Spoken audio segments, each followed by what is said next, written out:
À environ 800 mètres de la côte sud-est, dans la baie de Maïbourg, la réserve naturelle de l'île aux Aigrettes abrite de nombreuses espèces endémiques de Maurice sur ses 27 hectares. L'île aux Aigrettes est assez unique dans le sens que c'est une île qui a un dernier vestige de forêt côtière à Maurice. Parce que nous perdons presque toute la forêt de Maurice. Nous n'avons que 2% de la surface de Maurice qui est forêt endémique. Et nous avons une forêt côtière presque les plus énorme. Donc du coup, l'île aux Aigrettes, nous récit comme si l'île-là préserve une partie de cette végétation côtière qui existait jadis tout autour de Maurice. C'était important qu'il nous préserve sa végétation unique de la côte. Et en même temps, nous trouvons une opportunité pour qu'il nous capable de réintroduire une espèce endémique, des animaux, oiseaux, reptiles, qui sont présents dans l'île aux Aigrettes mais qui disparaissent. Comment ils disparaissent ici, l'île aux Aigrettes, il y a les rats. Bon, à l'époque, nous récitions les rats. Et nous trouvons ça, nous disons, bon, la forêt peut porter bien. Ben, qui fait, nous pas remettre certaines espèces là qui peut quand même passer pendant le moment difficile parce que beaucoup de espèces d'oiseaux, reptiles, peuvent diminuer. Et du coup, dans les années 2000, à partir de 2005, etc., jusqu'à environ 2010 et même après, nous avons introduit 3 espèces d'oiseaux endémiques dans l'île aux Aigrettes. Parmi le fameux pigeon rose, qui est une sauvée d'extinction, et nous avons le cardinal de Maurice, l'oiseau à lunettes, okay.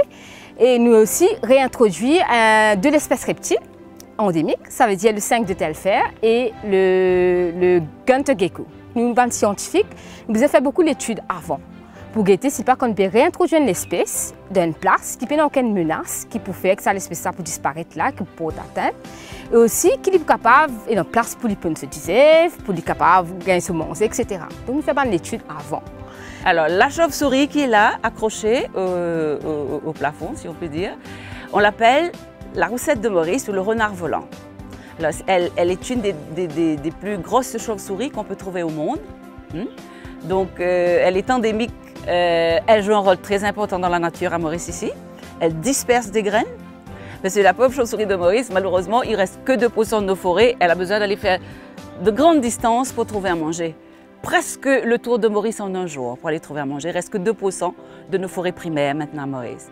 Donc en ce faisant, elle va laisser tomber des graines de fruits qu'elle mange. Et ces graines vont germer après. Ça va aider la végétation à se régénérer. Alors la végétation de l'île aux Aigrettes est une végétation mixte, c'est-à-dire il y a des espèces endémiques, il y a aussi des espèces indigènes, des espèces introduites. Donc parmi les espèces endémiques, vous avez par exemple le palmier bouteille, le latanier bleu, le varquois. Donc là vous avez le latanier bleu, voilà, un beau palmier. Regardez les feuilles très décoratives.